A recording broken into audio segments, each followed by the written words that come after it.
రీసెంట్గా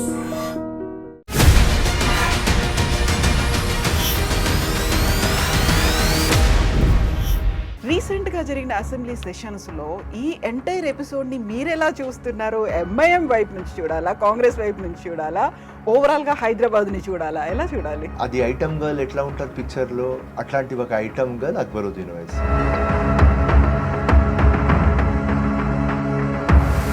నువ్వు ఎమ్మెల్యేలాగా వచ్చినావా, ఎమ్మెల్యేలాగా నువ్వు సస్తావా? నీకు రేవంత్ రెడ్డికి ఏం కంపారిజన్ రా భయ్? దేశవ్యాప్తంగా బీజేపీ మైనారిటీస్కి వ్యతిరేకంగా ఉంది, కాంగ్రెస్ వైపు వెళ్తే మంచిది అనే ఆలోచన హైదరాబాద్ నుంచి మొదలైంది అనేది విన్నాం కదా. So MIM was not expecting this. MIM total వాళ్ళ ప్రచారంలో, వాళ్ళ క్యాంపెయిన్లో మాముకు ఓటై, మాముకు ఓటై.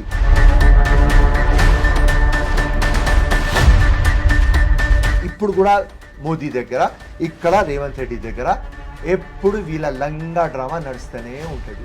రేవంత్ రెడ్డి ఎందుకని నా కొడంగల్ సీట్ని నేను ఇస్తాను అనే ఒక ఆఫర్, చాంద్రాయణగుట్లో ఒక బీసీ లీడర్ని పెడదాము, గెలిపించుకుందాము, నేనే క్యాంపెయిన్ చేస్తాను, ఇవన్నీ ఎందుకు చెప్తున్నారు? ఏం ఆలోచన ఉంది అసలు? బిహైండ్ రీజన్స్ ఏంటి? బీఆర్ఎస్కి ఫినిష్ చేద్దాం, ఎంఐఎంకి కూడా కాంగ్రెస్లో తీసుకువచ్చేద్దామని.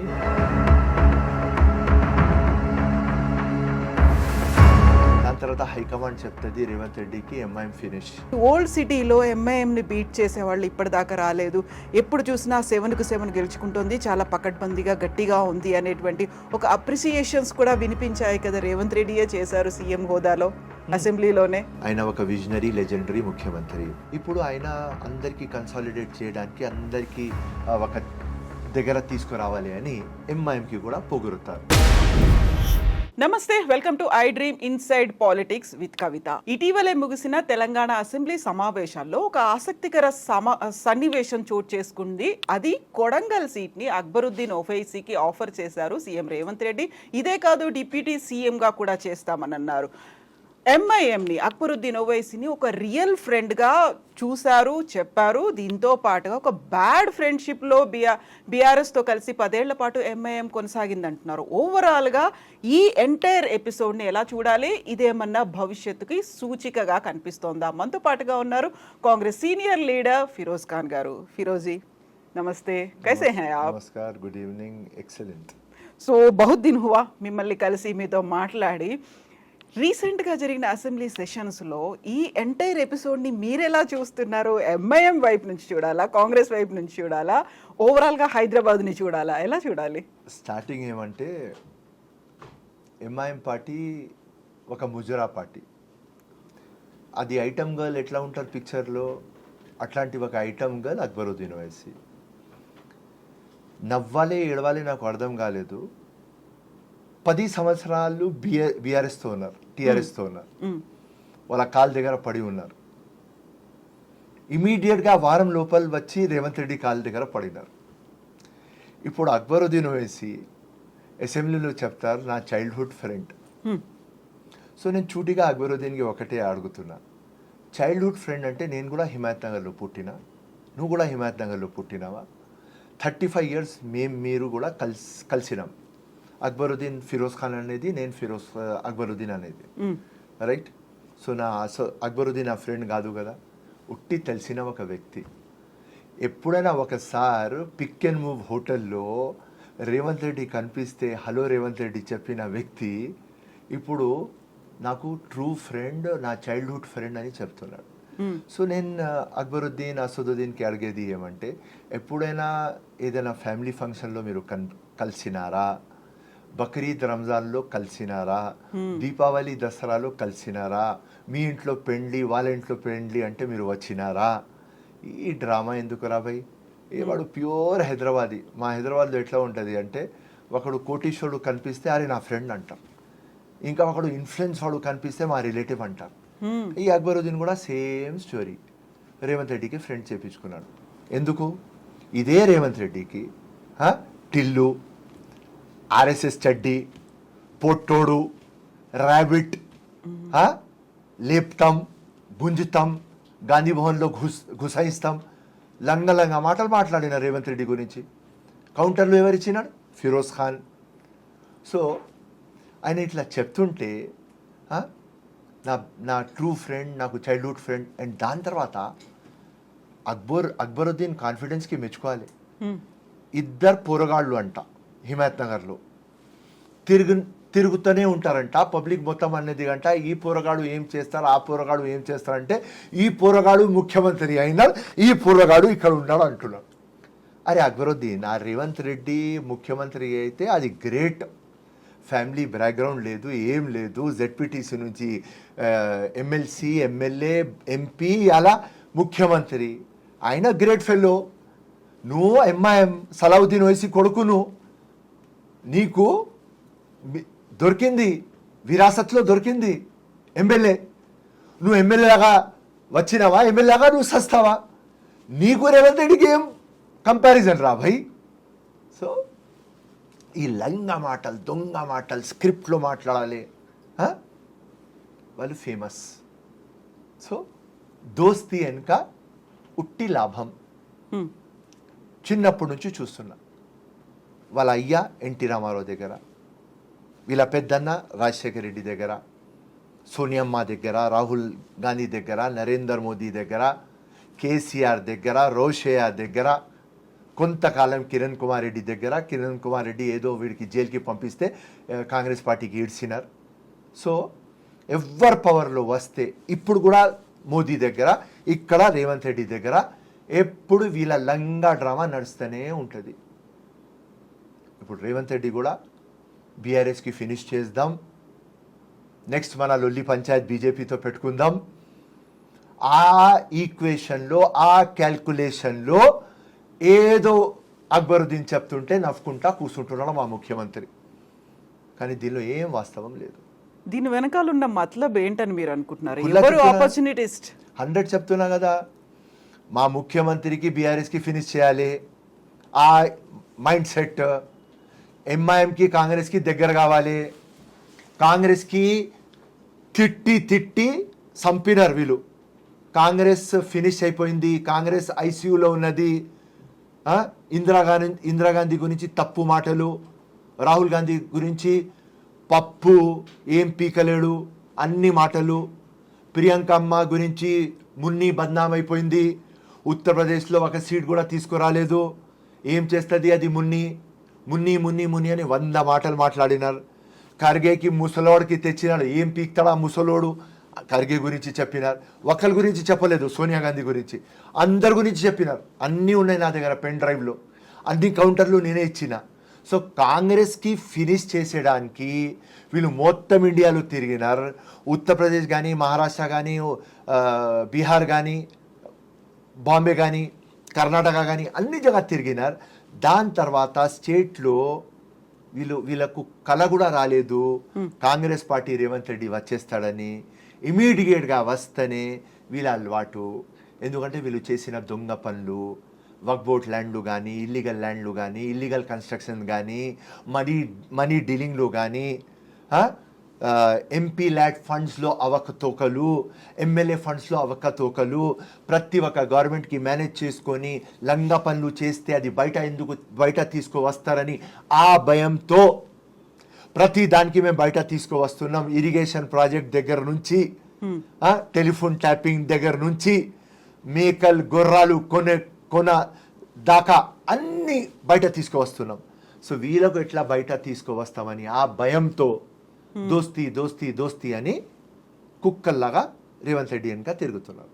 కేవలం వీళ్ళు మాత్రమే ఎక్స్పెక్ట్ చేయలేదా తెలంగాణలో కాంగ్రెస్ వస్తుంది, రేవంత్ రెడ్డి సీఎం అవుతాడని? ఎందుకంటే దేశవ్యాప్తంగా బీజేపీ మైనారిటీస్కి వ్యతిరేకంగా ఉంది, కాంగ్రెస్ వైపు వెళ్తే మంచిది అనే ఆలోచన హైదరాబాద్ నుంచి మొదలైంది అనేది విన్నాం కదా. So MIM was not expecting this.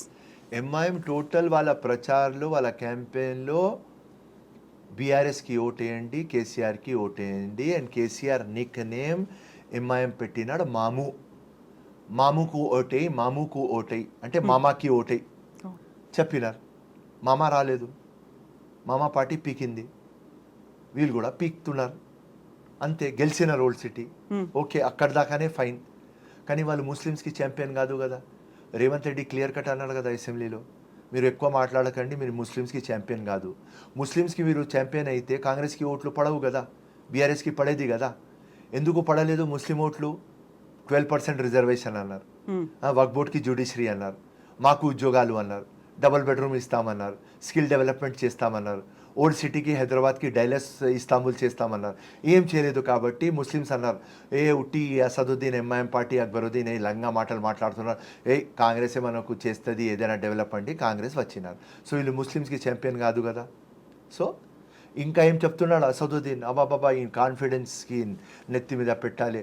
అరే 4% రిజర్వేషన్ రాజశేఖర్ రెడ్డి వచ్చినప్పుడు మేము ఇన్ఫ్లుయెన్స్ చేస్తాం దానికోసం ఇచ్చినారు అంటున్నారు. అరే ఓకేరా అక్బరుద్దీన్, నువ్వు ఇన్ఫ్లుయెన్స్ చేస్తే 4% ఇచ్చినారు. 12% బీఆర్ఎస్ అన్నది కదా రాబోయ్ 10 సంవత్సరం. అది ఎందుకు ఇప్పియలేదు? నువ్వు వక్ఫ్ బోర్డ్కి జ్యుడిషియరీ పవర్ ఎందుకు ఇప్పియలేదు? సో దానికోసం చెప్పినా కదా, ముజరా పార్టీ ఐటమ్ గర్ల్ ఇట్లా కూర్చుంటారు అందరు షెర్వానీలో. చూస్తావా ఆ అక్బరుద్దీన్ మాట్లాడతాడు, ఆయన చెప్పే ముందునే వాళ్ళ మొత్తం టీం నఫ్తనే ఉంటుంది. షెర్వానీ వేసుకొని ఆ హవాలీ పార్టీ ఉంటుంది చూడు, అట్లా కూర్చుంటారు వీళ్ళు. సో మొత్తం లోకల్కి వీళ్ళ ట్రూత్ తెలిసిపోయింది. సో వీళ్ళకి ఎవరు సీరియస్ తీసుకోరు, మా ముఖ్యమంత్రి కూడా సీరియస్ తీసుకోడు. ఓకే ఈక్వేషన్ ఫినిష్, మిషన్లో ఉన్నాం, బీఆర్ఎస్ ఫినిష్, దానిలో నడిపిస్తున్నామమ్మా. Then what about MIM? బీఆర్ఎస్ని ఫినిష్ చేసేసారు, ఒక మిషన్లో ఉన్నారు అనుకున్నప్పుడు ఎంఐఎంది ఏంటి అసలు? తెలుసు ఏం జరిగింది అనేది, బ్యాక్గ్రౌండ్లో హిస్టరీ ఇవన్నీ తెలుసు, 10 years పాటు ఎలా ఉన్నారు తెలుసు, అంతకుముందు కూడా ఎంఐఎం ఎలా ఉంది తెలుసు. బట్ రేవంత్ రెడ్డి ఎందుకని నా కొడంగల్ సీట్ని నేను ఇస్తాను అనే ఒక ఆఫర్, చాంద్రాయణగుట్లో ఒక బీసీ లీడర్ని పెడదాము, గెలిపించుకుందాము, నేనే క్యాంపెయిన్ చేస్తాను, ఇవన్నీ ఎందుకు చెప్తున్నారు? ఏం ఆలోచన ఉంది అసలు? బిహైండ్ రీజన్స్ ఏంటి? I tell you. బీఆర్ఎస్కి ఫినిష్ చేద్దాం, ఎంఐఎంకి కూడా కాంగ్రెస్లో తీసుకువచ్చేద్దామని మా రేవంత్ అన్న ఈక్వేషన్. ఏమంటే బీఆర్ఎస్ ఎంఐఎంకి కూడా మర్జర్ తీసుకుంటే కొడంగల్ సీట్ అక్బరుద్దీన్కి ఇచ్చేసి డిప్యూటీ చీఫ్ మినిస్టర్ చేద్దాం, మీరు వచ్చేయండి, మేము సెక్యులర్ పార్టీ కాబట్టి ముస్లిమ్స్కి కూడా ఇక్కడ న్యాయం అవుతుంది, మీరు వచ్చేయండి అని ఆ ఈక్వేషన్లో చెప్పినారు. దానికోసం రిఫరల్ టు కాంటెక్స్ ఆయన క్లియర్ కట్ అన్నారు. చంద్రాయణగుట్ట కాన్స్టిట్యుయెన్సీ నేను లాస్ట్ టైం నగేష్ అని ఒక బీసీ ఫిషర్మెన్ కమ్యూనిటీలో ఇచ్చిన, మళ్ళీ అతనికి ఇద్దాం, మీతో ఓటు అడుగుతా మెట్రో రైల్వేలో వచ్చి అని అడిగినారు. సో ఆయన కాంగ్రెస్కి గట్టిగా చేయాలి అని, రైట్. ఫస్ట్ మా ప్రోగ్రామ్ బీఆర్ఎస్ ఫినిష్, దాని తర్వాత హైకమాండ్ చెప్తుంది రేవంత్ రెడ్డికి MIM finish. So step by step అవుతుంది. సో ఇప్పుడు కాంగ్రెస్ది 1 year కాలేదు, మా హనీమూన్ టైం నడుస్తుంది. ఎంఐఎంది 1 year కాలేదు, వాళ్ళ హనీమూన్ టైం నడుస్తుంది. సో బీఆర్ఎస్కి ఫినిష్ చేద్దాం, మళ్ళీ ఎంఐఎంకి ఫినిష్ చేద్దామని మా ఈక్వేషన్ ఉంటుంది. ఎప్పుడు కంప్లీట్ అవుతుంది హనీమూన్ పీరియడ్? 1 year డిసెంబర్ దాకా అవుతుంది. ఈ డిసెంబర్ వరకు కంప్లీట్. 1 year తర్వాత ఒరిజినల్ యాక్షన్ ఏదైతే ఉందో అదంతా కనిపిస్తుందా? yes 100%. కాకుంటే ప్రతిసారి ఓల్డ్ సిటీలో ఎంఐఎంని బీట్ చేసేవాళ్ళు ఇప్పటిదాకా రాలేదు, ఎప్పుడు చూసినా 7కు 7 గెలుచుకుంటుంది, చాలా పకడ్బందీగా గట్టిగా ఉంది అనేటువంటి ఒక అప్రిసియేషన్స్ కూడా వినిపించాయి కదా. రేవంత్ రెడ్డియే చేశారు సీఎం హోదాలో అసెంబ్లీలోనే. ఆయన ఒక కస్టోడియన్ ఆఫ్ తెలంగాణ కవిత గారు, ఆయన ఒక విజనరీ లెజెండరీ ముఖ్యమంత్రి. నెక్స్ట్ 5 years కూడా ఆయననే ఉంటారు. గట్టిగా పనిచేసి ఇంకా 5 years hattrick CM Revanth Reddy గారు ఉంటారు. Day by day Congress strong అవుతుంది, రేవంత్ రెడ్డి స్ట్రాంగ్ అవుతాడు. ఎంపీ సీట్లో క్లియర్ కట్ చెప్పిన ఒక్క సీట్ కూడా బీఆర్ఎస్కి రాదు, రైట్, రాలేదు. ఇప్పుడు ఆయన అందరికీ కన్సాలిడేట్ చేయడానికి, అందరికీ ఒక దగ్గర తీసుకురావాలి అని ఎంఐఎంకి కూడా పొగురుతారు, రైట్, యాజ్ పర్ స్ట్రాటజీ అది. That's all, nothing. ఓల్డ్ సిటీకి డబ్బా చేసినారు, అది అందరికీ తెలుసు, మా రేవంత్ అన్నకి తెలుసు. మేము 100 సార్లు యాజిటేషన్ చేసిన తర్వాత, నేను వచ్చిన తర్వాత గాంధీ భవన్లో రేవంత్ అన్నతో అడిగేది, అన్న ఉస్మానియా హాస్పిటల్ మనం కన్స్ట్రక్ట్ చేద్దాం, మెట్రో రైల్వే మనం తీసుకువద్దాం, చంచల్గూడ జైలుకి మనం డెవలప్ చేద్దాం, ఏదైనా మల్టీ నేషనల్ కంపెనీలు మనం ఓల్డ్ సిటీలో తీసుకువద్దాం, ఈ మొత్తం లంగా దొంగ పనులు నడుస్తున్నాయి, మొత్తం ఇంట్రెస్ట్ మీద నడుస్తుంది, ఉద్యోగాలు లేవు, ఆపర్చునిటీ లేవు, బ్లాక్ లిస్టెడ్ అయింది ఓల్డ్ సిటీ, ఏదైనా చేద్దామన్నా ఓల్డ్ సిటీకి, లేకుంటే నువ్వు కూడా బీఆర్ఎస్ లాగా కేసీఆర్ లాగానే నువ్వు కూడా ఉంటావంటే, లే ఫిరోజ్ వస్తేనే 3-4 monthsలో మనం డెవలప్మెంట్ చేద్దాం, అందరికీ కలుసుకొని తీసుకుపోదాం.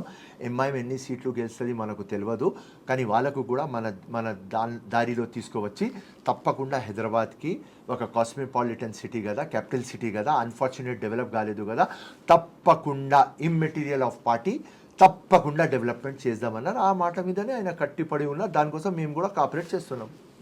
సో మీరు కోఆపరేట్ చేస్తున్నారు, బట్ ఎంఐఎం ఎందుకు ఆ 10 ఏళ్లలో మెట్రో మెట్రో రైల్ని ఓల్డ్ సిటీ దాకా తీసుకురావడానికి, ఫలక్నుమా, చాంద్రాయణగుట్ట దాకా తీసుకురావడానికి ఎందుకు కోఆర్డినేట్ చేయలేదు, కోఆపరేషన్ ఎందుకు లేదు? ఇప్పుడు ఎందుకు ఇమ్మీడియట్గా వచ్చి సహకరిస్తున్నారు? CM will of the chief minister, king of Telangana will ఉండాలి. అప్పుడు బీఆర్ఎస్కి కేసీఆర్కి అంత విల్ లేదు. కేసీఆర్ 10 years పాలనలో 1 time కూడా ఓల్డ్ సిటీ రాలేదు. మా ముఖ్యమంత్రి 6 monthsలో 6 times వచ్చి పోయినాడు ఇప్పుడు దాకా ఓల్డ్ సిటీ. ఆ చిత్తశుద్ధితో మా ముఖ్యమంత్రి ఉన్నాడు. ఇప్పుడు ఎంఐఎం చెప్తే కూడా మెట్రో వస్తుంది, చెప్పకపోతే కూడా మెట్రో వస్తుంది. సో ఎంఐఎం ఏం చేయాలి?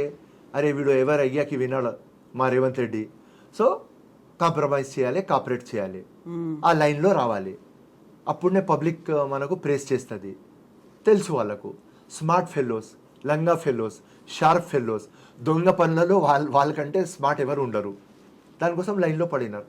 సో ఇంత స్మార్ట్గా ఆలోచించేటువంటి ఎంఐఎం కాంగ్రెస్లో ఎంఐఎంను కలవచ్చు, నెక్స్ట్ టార్గెట్ అదే అంటే ఈజ్ ఇట్ పాసిబుల్? కుదురుతుంది అంటారా మీరు? Everything is possible, everything is fair in love and war, everything is possible. ఇంపాసిబుల్నే ఐఎమ్ పాసిబుల్ అని ఉన్నది. సో పాలిటిక్స్లో అన్నీ possible, that's all. Only one thing is not possible, BJP and Congress compromise. దాని తర్వాత ఏదైనా లోకంలో, ఇండియాలో పాలిటిక్స్లో కాంప్రమైజ్ పాసిబుల్. సో పాలిటిక్స్ అనేవి కూడా ఎప్పుడు డిసప్పాయింట్ చెయ్యవు అనే మాటే వింటూ ఉంటాం కదా. So politics never disappoints us అనే మాట. So this is going to happen after honeymoon period. Honeymoon period తర్వాత జరుగుతుంది. We will try our level best. Congress ఎట్లా స్ట్రాంగ్ కావాలి, that is our equation. MIM ఎప్పుడు బీజేపీ అగేన్స్ట్ ఫైట్ చేస్తుంది అని చెప్తుంది, కానీ బీజేపీ బీ టీమ్ అది. సో వాళ్ళ చిత్తశుద్ధి చూద్దాం. ఒకసారి మేము చెప్పినాం ఫిరోజ్ ఖాన్ బీజేపీకి, హైదరాబాద్ నుంచి నాకు సీటీ, నేను కాంగ్రెస్ ఇడ్సేసి బీజేపీలో వచ్చేస్తా. ఎందుకు చెప్పిన? నేను కాంగ్రెస్ ఇడ్సేసి పోను, కానీ నాకు తెలుసు అది బీజేపీ బీ టీమ్, బీజేపీ నాకు ఇయ్యరు. కిషన్ రెడ్డి కానీ, బండి సంజయ్ కానీ, అమిత్ షా కానీ చూటిగా అడిగిన, మీకు ధైర్యం ఉంటే నాకు చార్మినార్లో హిందుస్థాన్ జెండా పెట్టేస్తా అని చెప్పిన. ఇయ్యలేదు. ఎందుకు ఇయ్యలేదు?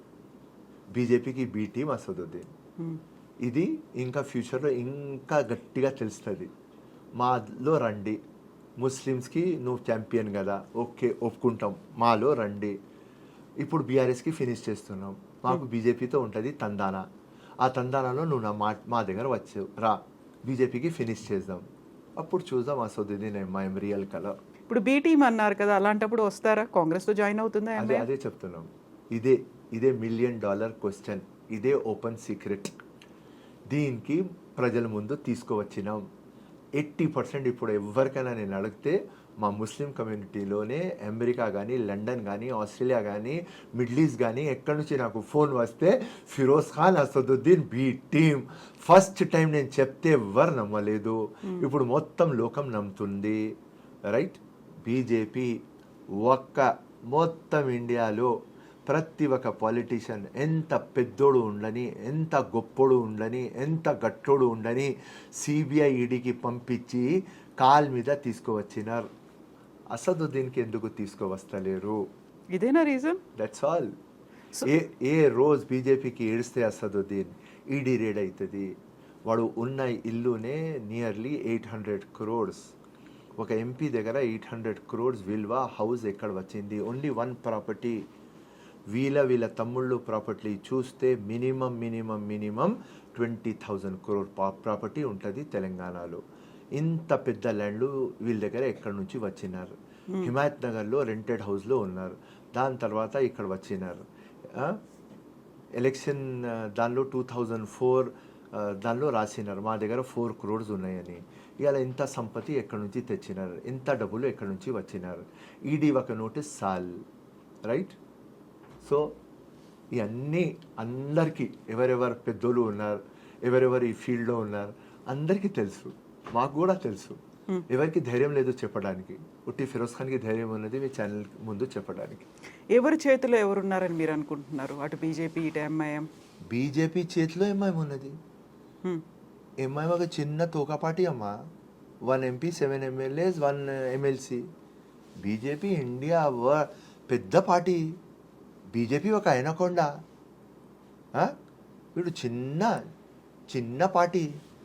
చిన్న పార్టీ ఎందుకు బీజేపీతో కలిసిపోతుంది? ఎందుకంటే ఎంత లంగా దొంగ పనులు చేస్తున్నారు. ఓల్డ్ సిటీ డెవలప్ కాలేదు, కానీ వీళ్ళు డెవలప్ అయినారు కదా. వీళ్ళకు అడుగుతున్నా కదా, ఇంత డబ్బులు ఎందుకు ఎట్లా వస్తున్నాయి మీ దగ్గర? మీరు మీ డాటర్ పెళ్లి చేస్తున్నారు, ఒక్క పెళ్లిలో మీరు 200 కోట్లు పెడుతున్నారు. మున్గూడ ఎలక్షన్ టైప్లో ఎక్కడి నుంచి వస్తుంది డబ్బులు? ముస్లిమ్స్ బీదోలు ఉన్నారు, socially, economically, financially, educationally backward ఉన్నారు. Majority of them are BPL. Sachar committee కానీ, రంగనాథ్ మిశ్రా కానీ, డావల సుబ్రహ్మణ్యం కానీ, కేఎస్ కృష్ణన్ కానీ, సుధీర్ కమిషన్ కానీ, కమిటీ కానీ, అమితాబ్ కుంజ్, అందరు ముస్లిమ్స్కి వీకర్ దాన్ దళిత్ అని చెప్పినారు. ఓల్డ్ సిటీ మీరు చూస్తే అదే ఉన్నది, కానీ వీళ్ళు కోటీశ్వర్లు ఎందుకు అవుతున్నారు? వీళ్ళ ఎమ్మెల్యే దగ్గర చూడండి, ఒక కింద చూడండి, వాళ్ళ గ్యారేజ్లో పోయి 100 కోట్లు కార్లు ఉంటాయి. అసెంబ్లీకి వస్తారు, ఒక కార్ కూడా 5 కోట్ల కంటే తక్కువ ఉండదు. ఒక ఘడియాలం కూడా 50 లక్షల కంటే తక్కువ ఉండదు. ఒక షెర్వానీ ఇస్తారు 2 లక్షలు 3 లక్షల కంటే తక్కువ ఉండదు. ఒక షూస్ వేస్తారు 2 లక్షలది. ఎక్కడి నుంచి డబ్బులు వస్తున్నాయి? ఇదే సింపుల్. నాది క్వశ్చన్కి ఆన్సర్ ఇవ్వండి. మీ పెళ్ళాలు, మీరు భార్యలు ముఖం చూపియారు, బుర్ఖలో ఉంటారు, కానీ మా ఆడోళ్ళు ఎవరు పెళ్లికి పోతారు చెప్తారు, ఒక డైమండ్ పెట్టుకుంటారు 5 కోట్లు అని. ఎక్కడి నుంచి వస్తున్నాయి డబ్బులు? సో బీజేపీతో దోస్తీ అంటేనే ఆ ఈడీ సిబిఐ రాదు. దానికోసం పొలిటికల్ పోలరైజేషన్. నువ్వు హిందుత్వ మాట్లాడు, నేను ఇక్కడ ఇస్లాం మాట్లాడతా. దానికోసం ఈ లంగా ఫెల్లు అసదుద్దీన్ పార్లమెంట్లో జై ప్యాలెస్టైన్ అన్నారు. ఎందుకురా ప్యాలెస్టైన్? ఇండియా గురించి అన్నావా? వందే మాత్రం నువ్వు చెప్పవు. లంగా ఫెల్లో నువ్వు జై ప్యాలెస్టైన్ అంటున్నావా? భారత్ మాత జిందాబాద్ చెప్పురా, నువ్వు చెప్పవు. ప్యాలెస్టైన్ జిందాబాద్ అంటావా? సో ఇట్లాంటి ఒక దొంగ మైండ్ సెట్తో వీళ్ళు ఉంటారు. అందరికీ తెలుసు, మా ముఖ్యమంత్రి కూడా తెలుసు. ఉట్టి టైం. ఈక్వేషన్లో బీఆర్ఎస్ ఓవర్. హనీమూన్ పీరియడ్ అయ్యే వరకు వెయిట్ చేయాలి డిసెంబర్లో. సో ఇంత స్ట్రాంగ్గా ఫిరోజ్ ఖాన్ మాట్లాడినట్టుగా ఇంకెవరు ఎందుకు మాట్లాడరు? ధైర్యం. నేను రాజకీయంలో వచ్చిన దానికోసమే. డిప్లొమాట్ మాట్లాడను, వాస్తవాలు పెడతా, దేనికి వెనక పోను, ఏది రియాలిటీ చెప్తా. ఎవరు లంగా నేను వాడికి లంగా అని చెప్తా. నేను లంగా పని చేయను. అదే ధైర్యం నాది. వైట్ ఉన్నా, క్రిస్టల్ క్లియర్ ఉన్నా, మచ్చలేదు నా ఒక్క డీలింగ్లో నేను. లేకుంటే వీళ్ళు విడుస్తారు నాకు. ఇంటికి పోయి ముందు నా ఇంటి మీద అటాక్ అవుతుంది, 2-3 కేసులు అయిపోతాయి. పోయి కోర్టులో కేసు వేస్తారు, రైట్, డిఫమేషన్ సూట్ వేసేస్తారు నా మీద, అన్నీ చేసేస్తారు. ఎందుకు చేస్తలేరు తెలుసు. ఫిరోజ్ ఖాన్కి గెలకవద్దు, ఉట్టి వీడు చెప్తున్నాడు. ఇంకా ఎక్కువ వీడికి గెలిస్తే మొత్తం ప్రూఫ్లతో పెట్టేస్తాడు. వీడు ఎంపీ ఎలక్షన్కి పోతే 6,60,000 ఓట్లు పెట్టినా కదా ప్రూఫ్స్తో. మాధవీలత కంటెస్ట్ చేస్తే నాకు ప్రెస్ వాళ్ళు అడిగినారు, మాధవీలత గెలుస్తుంది కదా అన్న అంటే నేనేం చెప్పినా, లంగా దొంగ ఓట్లు ఉన్నాయి, నరేంద్ర మోదీ వస్తే కూడా ఓడిపోతాడని. So Firoz Khan without proof మాట్లాడాడు. ఇల్లు 800 crores అంటున్నా, 20,000 crores ప్రాపర్టీ అంటున్నా, ఎంపీ ల్యాడ్ ఫండ్స్లో అవకతవకలు ఉన్నాయని చెప్తున్నా, వేరే ఫండ్స్లో అవకతవకలు చెప్తున్నారు. విజిలెన్స్ ఎంక్వైరీ ఇట్లా పెడితేనే అవుతుంది, అది నాకు తెలుసు. అన్ని ప్రూఫ్లు పెట్టుకొని నేను మాట్లాడతా, వాళ్ళకు తెలుసు. దానికోసం వీడు పిచ్చోడు, గమ్మును కూకోవాలి అంతే. వాళ్ళ అదృష్టం నేను అసెంబ్లీలో రాలేదు, అంతే వాళ్ళ అదృష్టం. నా బ్యాడ్ లక్, వాళ్ళ గుడ్ లక్. కావాలనే ఫిరోజ్ ఖాన్ ఏమన్నా కాంగ్రెస్ పార్టీ పక్కన పెడుతోందా? ఇన్ని మాటలు ఇంత స్ట్రాంగ్గా ఇంత ధైర్యంతో మాట్లాడుతున్నారు, అందరినీ ఎదిరించి ఇన్ని ప్రూఫ్ చూపిస్తున్నారు అంటే కావాలని పక్కన పెట్టిందా కాంగ్రెస్ పార్టీ? నో. ఎమ్మెల్సీస్ మార్చ్లో వస్తున్నారు, ఏప్రిల్లో వస్తుంది. ఇప్పుడు గవర్నర్ కోటాలో ఎమ్మెల్సీ ఉన్నది. ఆ గవర్నర్ కోటాలో నేను ఫిట్ గాను, కోదండరామ్ ఇంకా ఆమెర్ అలీ ఖాన్ వాళ్ళు ఫిట్ అవుతారు. ఆమెర్ అలీ ఖాన్ బికాస్ సియాసత్ పేపర్ ఆయన టోటల్ దానిలో ఉన్నారు కాబట్టి ఆయన ఫిట్ అవుతారు. నేను ఫిట్ గాను. మార్చ్లో వస్తుంది, మార్చ్లో ఇస్తారు, డౌట్ లేదు. కమిట్మెంట్ ఉన్నది, క్లారిటీ ఉన్నది, యాష ఉన్నది, భాష ఉన్నది, హైకమాండ్ చూస్తున్నది. రేవంత్ అన్న, పెద్దన్న 100% న్యాయం చేస్తారు, 100% వస్తా. ఉత్తిగా కొద్దిగా టైం. కంటెస్టెడ్ నాన్ కంటెస్టెడ్కి వాల్ క్రియేట్ చేస్తున్నారు. ఎవరు కంటెస్ట్ చేసినారు వాళ్ళకు ఇస్తలేరు, ఎవరు కంటెస్ట్ చేయలేదు వాళ్ళకు ఇచ్చినారు. ఎమ్మెల్సీ బల్మూరు వెంకట్కి ఇచ్చినారు నాన్ కంటెస్టెడ్, రాజ్యసభ అనిల్కి ఇచ్చినారు నాన్ కంటెస్టెడ్, ఎవరు కంటెస్ట్ చేసినారు వాళ్ళకు ఇవ్వలేదు. సో ఏ రోజు ఆ కంటెస్టెడ్ది వచ్చేస్తుంది, ఫిరోజ్ ఖాన్, జగ్గారెడ్డి ఎంట్రీ, మధు యాసిక్ గౌడ్, మేము తడ వచ్చేస్తాం. అయితే ఇంత మాట్లాడుతున్నటువంటి ఫిరోజ్ ఖాన్ కోసం చార్మినార్ ఎంపీని ఎందుకు ఇవ్వలేకపోయారు? పోనీ చాంద్రాయణగుట్ట అదే కాంగ్రెస్ పార్టీ మిమ్మల్ని నిలబెడితే ఎలా ఉండేది పరిస్థితి? ఎంఐఎంకి ఒక ఈక్వేషన్లో బీఆర్ఎస్కి ఫినిష్ చేద్దామని ఎంపీ ఎలక్షన్లో తీసుకువచ్చినారు. ముఖ్యమంత్రి చాలా గట్టిగా బాగా ఆలోచించినారు. 13 to 14 సీట్స్ గెలుద్దాం, సౌత్ ఇండియాలో బీజేపీ స్ట్రాంగ్ కావద్దు, తమిళనాడు, కర్ణాటక, తెలంగాణ అండ్ ఇంకా కేరళ నుంచి మనం గట్టిగా పోటీ ఇచ్చి మనం తీసుకువద్దాం అండ్ రాహుల్ గాంధీకి ప్రధానమంత్రి చేద్దాం. యాంటీ ఇన్కంబెన్సీ ఉన్నది, మొత్తం సర్వే రిపోర్ట్లు దొంగ రిపోర్ట్లు చూపిస్తున్నారు, బీజేపీ డిక్లైన్లో ఉన్నది, మనం స్ట్రాంగ్ అయిదామని ఆయన మంచి ఆలోచనతో రైట్ ఎంఐఎంకి మన పార్టీలో పెట్టుకొని ఫ్రెండ్లీ పార్టీ అని తీసుకుపోయినారు. కానీ అది టోటల్ నెగటివ్ అయిపోయింది, పొలిటికల్ పోలరైజేషన్ అయిపోయింది. దానిలో ఏమైంది అంటే అసదుద్దీన్ ఏదేం పేర్లు తీస్తున్నాడు, ఫర్ ఎగ్జాంపుల్ సికింద్రాబాద్, మహబూబ్ నగర్, చెవెళ్ళ, మల్కాజ్గిరి, నిజామాబాద్, మేదక్, కరీంనగర్, ఏ పేరు తీస్తున్నారు అక్కడ టోటల్ పొలిటికల్ పోలరైజేషన్ అయిపోయింది. మొత్తం అవతల్ కమ్యూనిటీ వాళ్ళు ఏమన్నారంటే అరే మొత్తం ఇది Congress party Muslim party తుర్కా party కనిపిస్తున్నది అని హిందుత్వ అక్కడ యునైట్ అయింది, బీజేపీకి అక్కడ పవర్ వచ్చింది. అసదుద్దీన్కి మేము గట్టిగా అవుతామని తీసుకువచ్చినాం, అది మాకు మైనస్ అయింది. సో ఆ ఈక్వేషన్లో అసదుద్దీన్ ఒకటే మాట అన్నాడు, ఎవరికైనా టికెట్ ఇవ్వండి, హైదరాబాద్ ఫిరోజ్ ఖాన్కి ఇవ్వద్దు, ఎందుకంటే వాడు నా అవతలు ఉంటే వాడికి మనం గ్రిప్లో పెట్టలేము, వాడి నోట్కి మనం తలగలేము, వాడు మొత్తం గ్రౌండ్ లీడర్, వాడికి వాస్తవాలు తెలుసు, ప్రూఫ్లు ఉన్నాయి, ప్రతి ఒక్క స్టేజ్ మీద వస్తాడు, ప్రూఫ్లు పెట్టి మాట్లాడతాడు, మనకు ఛాలెంజ్ చేస్తాడు, బోకసోట్లు ఉన్నాయి అని మక్కా మస్జిద్కి పోతాడు, మక్కా మస్జిద్కి పిలుస్తాడు, మనం మక్కా మస్జిద్కి రాలేము, డిస్కషన్ కోసం చార్మినార్ దగ్గర పిలిపిస్తాడు, మనం చార్మినార్ దగ్గర పోలేము. సో మనకు ఒక చిల్లర్ ఫెలో లాగా తయారు చేస్తాడు ఈ ఫిరోజ్ ఖాన్ అని, ఫిరోజ్ ఖాన్కి టికెట్ ఇవ్వద్దు అని ఆయన ముందుగానే చెప్పేస్తారు. సో అప్పుడు కాంగ్రెస్ పార్టీ యాక్సెప్ట్ చేసినట్టే కదా ఎంఐఎం చేసినటువంటి కండిషన్స్ కావచ్చు, డిమాండ్స్కి? బీఆర్ఎస్కి ఫినిష్ చేయడానికి ఒక అగ్రిమెంట్ అయింది, ఆ అగ్రిమెంట్లో మేము 10 అడిగినాం, వాడు ఒకటే అడిగినాం, ఒకటే ఫిరోజ్ ఖాన్కి ఇవ్వద్దు. Okay right, no problem. Firoz Khan sacrifice చేస్తాడని ముఖ్యమంత్రికి చెప్పిన, ఎంతవరకు చెప్పినా అంటే నా ఫైట్ పక్క పెట్టేస్తా, పార్టీ గట్టిగా కావాలి, నువ్వు గట్టిగా కావాలి, ఒక ఒబీడియంట్ సోల్జర్, ఒక ఒబీడియంట్ వర్కర్, కమిటెడ్ వర్కర్ కాబట్టి నువ్వు చెప్తే పోయి అసదుద్దీన్కి ప్రచారం చేసి అసదుద్దీన్కి గెలిపిస్తా అని అది కూడా చెప్పిన. కానీ June 4 దాకానే అది స్టోరీ ఉంటుంది, June 5 తర్వాత నా స్టోరీ స్టార్ట్ అవుతుంది. ఫేర్ ఫ్రీ ఎలక్షన్ కోసం ఫైట్ చేస్తా, వీళ్ళ అవకతవకల మీద ఫైట్ చేస్తా, వీళ్ళ లంగపల్లి మీద ఫైట్ చేస్తా, వీళ్ళ గురించి ప్రతి ఒక్క జగ మాట్లాడతా. 4th దాకా మన కాంగ్రెస్ పార్టీకి గట్టిగా చేయాలి, నీకు గట్టిగా చేయాలి, నేను ఏం చెప్పను వాళ్ళకు సపోర్ట్ చేస్తా అని అది కూడా చెప్పినాను. దానికోసం మీ ముందు 5th జూన్ అయిపోయింది కాబట్టి ఇంత గట్టిగా మాట్లాడుతున్నాను. ఏం జరిగింది 5th జూన్ దాకా గమనుకుంటామన్నా, ఎందుకంటే 4th జూన్ దాకా ఎలక్షన్ కదా అమ్మా, దాని కోడ్ తర్వాత ఉంది, రిజల్ట్ కదా, 5th తర్వాత అయిపోయింది కదా, వీళ్ళ అగేన్స్ట్ మాట్లాడతా. మాట్లాడితే వచ్చే లాభం ఏంటి ఫిరోజ్ ఖాన్ గారు? ఇప్పుడు మీరు ముందు నుంచి ఒక ఫైట్ చేస్తున్నారు, ఒక డెడికేటెడ్గా ఇంత స్ట్రాంగ్ వాయిస్తో ఇంత ధైర్యంతో మాట్లాడుతున్నప్పుడు వాళ్ళు పెట్టినటువంటి ఒక డిమాండ్ ఫిరోజ్ ఖాన్ కంటెస్ట్ చేయొద్దు అనుకున్నప్పుడు సాక్రిఫైస్ అనుకుంటున్నారు, కానీ ఒక స్కేప్ గోట్ని చేసినట్టు అనిపించట్లేదా మిమ్మల్ని? ఒక ఇండివిజువల్ ఫిరోజ్ ఖాన్ కంటే పెద్ద పార్టీ ఉంటుంది, పార్టీ కంటే పెద్ద దేశం ఉంటుంది. నేను ఫిరోజ్ ఖాన్, ఓకే, ఒక ఫిరోజ్ ఖాన్, ఒక వర్కర్, ఓకే ఫైన్ గుడ్, నాకంటే ఎవర్ సుపీరియర్ టాప్ పార్టీకి ప్రిఫరెన్స్ ఇచ్చిన, నా ముఖ్యమంత్రికి ప్రిఫరెన్స్ ఇచ్చిన, నా కమాండర్, నా బాస్, నా ముఖ్యమంత్రి, that's all.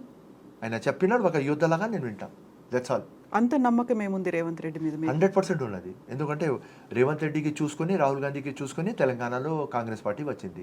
Okay, one story KCR promise చేసింది అమలు చేయలేదు, గ్రౌండ్ మీద రాలేదు కాబట్టి యాంటీ ఇన్కంబెన్సీ వచ్చింది కాబట్టి ఓడిపోయినారు, అది one part of the story.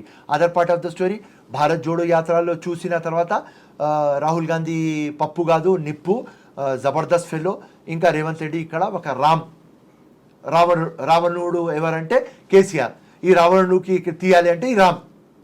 ఆ ఈక్వేషన్ వచ్చింది పబ్లిక్లో, దానికి no doubt. So 100% Rahul Gandhi and Revanth Reddy కాంబినేషన్లో తెలంగాణలో వచ్చింది.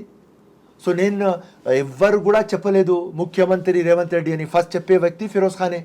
2 years ముందునే నేను చెప్పిన, అందరితో లొల్లి పంచాయతీ అయింది నాకు. అందరు నాకు చెప్పినారు, ఏం రాబాయి రేవంత్ రెడ్డినే నీకు కనిపిస్తాడు రాబాయి, మేము కనిపించమని మా సీనియర్లే చెప్పినారు. నేనేం చెప్పినా, రేవంత్ రెడ్డి నాకు పెద్ద పులి కనిపిస్తాడు, మీరు అందరు పులిలు అన్నారు. అరే వాడు జూనియర్ ఫెలో కదా, పొట్టోడు కదా అన్నీ చెప్పినారు.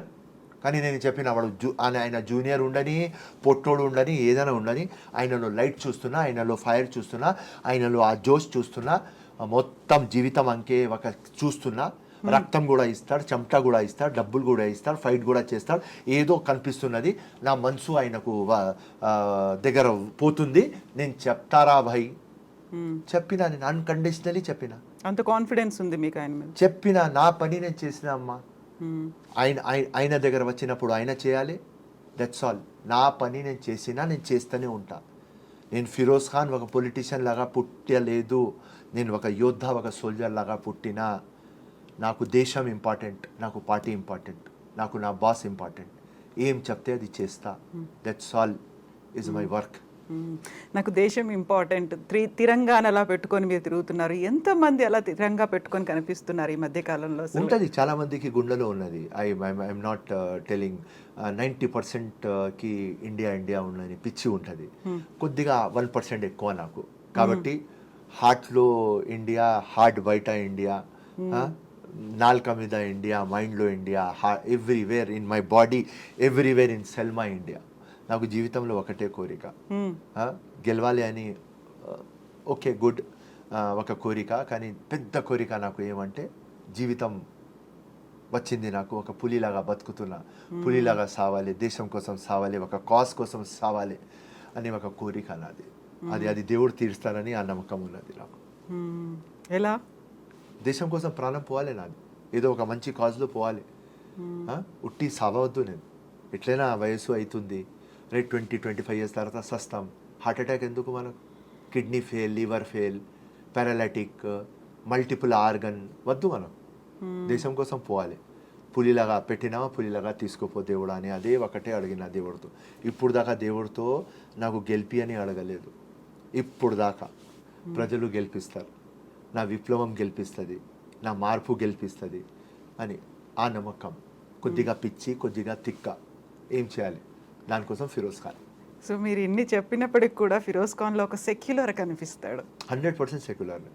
నాకు మానవత్వం లైఫ్లో నాకు అర్థమైంది.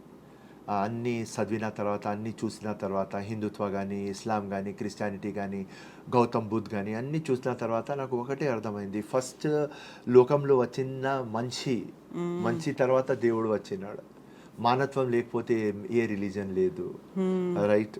అండ్ ఒక్క మాట నాకు చిన్నప్పుడు, ఆ రోజు మా అమ్మ 8th class లేకుంటే 7th class అనుకుంటా, అన్నం పెట్టుకుంటా నాకు చెప్పింది, ఫిరోజ్ ఖాన్ నీకు ఖురాన్ గురించి నేను చెప్పినా కదా, అమ్మ 9 monthsలో కడుపులో పెట్టి పిల్లకి బయట తీసుకువచ్చిన తర్వాత, పెంచిన తర్వాత ఆ ఖురాన్ అమ్మ కాల్ కింద స్వర్గం అని రాసింది. ఈ దేశం 60, 70, 80 years నీ భారం మోస్తుంది. ఇది అమ్మ కంటే పెద్దది. ఏదైనా ఇంపార్టెంట్ లైఫ్లో అంటే ఇండియా. అప్పుడే పరమవీర్ చక్ర వస్తుంది. అమ్మకి చెప్పిన, నేను ఉండను, నువ్వు పరమవీర్ చక్ర తీసుకుంటా. అమ్మ అన్నది, ఏం పిచ్చిగా మాట్లాడుతున్నావా, నేనన్నా ఒక రోజు ఉండను, నువ్వు పరమవీర్ చక్ర తీసుకుంటారు. ఎందుకంటే ఎవరు బతికి ఉంటే వాడికి పరమవీర్ చక్ర దొరకదు, ఎవరు సస్తే దేశం కోసం దొరుకుతుంది. నేను దేశం కోసం సస్తా. ఆ రోజు నా అమ్మ వేసింది, ఇది హిందుస్థాన్. సో అట్లా 5 times మా అమ్మ నమాజ్ చదువుతుంది. 3 o'clockకి నమాజ్ చదువుతుంది. రోజు 130 pages ఆఫ్ ఖురాన్ చదువుతుంది. అట్లాంటి ఒక ముస్లిం అమ్మ, ఒక ముస్లిం అట్లాంటి ఫాదర్ నాకు ఇండియా మీద ప్రేమ అని చిన్నప్పుడు చెప్పినారమ్మ. సో అట్లా అదే రియాలిటీ. ఒక కరెక్ట్ ముస్లిం అంటే ఇదే రియాలిటీ. కానీ ముస్లిమ్స్కి వేరే యాంగిల్లో చూపిస్తారు, రాంగ్ ఇంటర్ప్రిటేషన్ చేస్తారు, రాంగ్ చూపిస్తారు. ఆ జిహాద్ కానీ, ఆ టెర్రరిస్ట్ కానీ వాడు ముస్లిమ్స్లు గారు, రైట్? ముస్లిమ్స్ అంటే ప్రేమ, అభిమానం, మానవత్వం, సాక్రిఫైస్, అదే ఖురాన్ నేర్పించింది. ఇది కరెక్ట్ చెప్పలేదు, దానికోసం అది ప్రాబ్లం. ముస్లిం అంటే చాలా స్వీట్గా ఉంటారు, వాళ్ళు ఎవరికైనా హక్కు నమ్మితే ప్రాణం ఇచ్చేస్తారు. అట్లాంటి ఒక కమ్యూనిటీ, అట్లాంటి ఒక మేము రిలీజన్తో ఉన్నాం. కానీ అన్ఫార్చునేట్ వీళ్ళు మొత్తం వరల్డ్లో టెర్రరిజం చేసుకొని పాకిస్తాన్ ఇండియాకి చూపించి మొత్తం ముస్లిమ్స్ అంటే టెర్రరిస్ట్ ఉంటారు, ఇట్లా లంగా ఉంటారు, దొంగలాగా ఉంటారు. రాంగ్ అది. 99% ఫిరోజ్ ఖాన్ ఉంటారమ్మా, 1% ఆ లంగా ఫెలో టెర్రరిస్ట్ ఉంటారు. కానీ ఎందుకని ఆ 1% హైలైట్ అవుతున్నారు, ఆ 1% గురించే మాట్లాడుకుంటున్నారు, 99% గురించి అసలు ఎందుకు ఇది మాట్లాడుకోవట్లేదు? టీఆర్పీ కోసం అమ్మా, టీఆర్పీ కోసం. అండ్ ఏదైనా మసాలా కావాలి, ఎవరైనా ప్లేన్ ఎవరు వాచ్ చేయరు. So that is the sad part of the story. So that's all. కానీ ముస్లిమ్స్ అంటే ఖురాన్ అంటే, ఇలా మీ ఛానల్ ముందు చెప్తున్నా, ఖురాన్ బేస్ అంటే మానత్వం, love, sacrifice, and most important forgiveness. Always Quran tells forgive చేయి, ఫర్గివ్ చేయి, ఫర్గివ్ చేయి, ఫర్గివ్ చేయి. నాకు 5 bullets తగిలినప్పుడు నా అమ్మ అదే చెప్పింది, అరే ఖురాన్లో రాసి ఉన్నది రావైస్, అందరికంటే most important point forgive, forgive చేసి. నాకు స్టాబింగ్ అయినప్పుడు కూడా అమ్మ అదే చెప్పింది.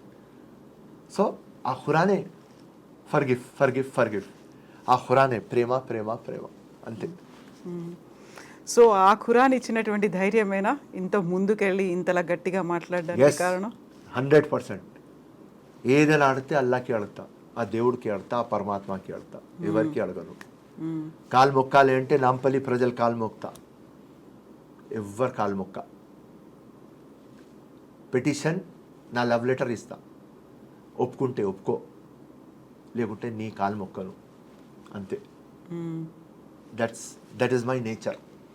ఎవరు కాలు మొక్తారు, వెరీ గుడ్, వాళ్ళ దగ్గర అది ఉన్నది, అంటే ఆ క్యారెక్టర్ ఉన్నది. నా దగ్గర లేదు. I cannot. అయ్యా కాలు మొక్తా, అమ్మ కాలు మొక్తా, దేవుడు కాలు మొక్తా, ప్రజలు కాలు మొక్తా, ఎవ్వరు కాలు మొక్క, ఎవరికి రిక్వెస్ట్ చేయాలి. పని మీద కమాండ్ ఉన్నది, 24/7 పని చేసిన, రైట్? పని చేసిన తర్వాత పోయి కాలు మొక్కు అంటే నాతో కాదు. సో ఎలా చూడొచ్చు మేము ఫిరోజ్ గారిని నెక్స్ట్? ఏ రూపంలో? ఎలా నెక్స్ట్ కాదు, సేమ్ రూపం. 5 elections ఓడిపోయినా, నెక్స్ట్ 6th ఎలక్షన్కి రెడీ అవుతున్నా. నామినేటెడ్ పోస్టులు అడగాలి అంటే నాకు ప్రాబ్లం అవుతుంది. 1-2 times అడిగినా, కానీ నా మనసు ఒప్పుకుంటలేదు. ఎందుకంటే నేను ఎప్పుడు ప్రజల ఓట్లతో గెలిచి ఇట్లా హంగామా చేయాలి అని ఉన్నా. నామినేటెడ్ పోస్టులు తీసుకున్న తర్వాత ఈ హంగామా ఉంటుంది ఉండదు నాకు తెలియదు, కాబట్టి నా మనసు ఒప్పుకుంటలేదు. సో 6th ఎలక్షన్కి రెడీ, జీవితం ప్రజలకి అంకితం చేసిన, జీవితం ఎప్పుడు దాకా ఉంటుంది, విప్లవం తీసుకువస్తా. దానికంటే ముందు సావను. దేవుడు చూపించినాడు. 5 bullets కొట్టిన తర్వాత, గుండెలో బుల్లెట్ ఉన్న తర్వాత, లంగ్ రప్చర్ అయిన తర్వాత, డైన్ డిక్లరేషన్ అయిన తర్వాత, స్టాబింగ్లు అయిన తర్వాత, 100 స్టిట్లు పడిన తర్వాత, అప్పుడు కూడా డైన్ డిక్లరేషన్ అయిన తర్వాత కూడా ఇవాళ కూడా గట్టిగా మీ ముందు నిలుస్తున్నా. షుగర్ లేదు, బీపీ లేదు, థైరాయిడ్ లేదు, ఏం లేదు, గట్టిగా ఉన్నా. విప్లవం వచ్చేదాకా, ప్రజలకి మేలయ్యేదాకా నేను సావను. Kavitha, thank you so much Firoz Khan బాయ్. అలాగే ఉండండి, అంత స్ట్రాంగ్గా ఉండండి, అండ్ పీపుల్స్ వాయిస్ లాగా రిప్రజెంట్ చేయండి. Thank you so much and best wishes to you అండి. Thank you so much. Thank you. Have a great evening. Good night everybody. Thank you so much Firoz Yes, bye. Amma. Thank Yes, you.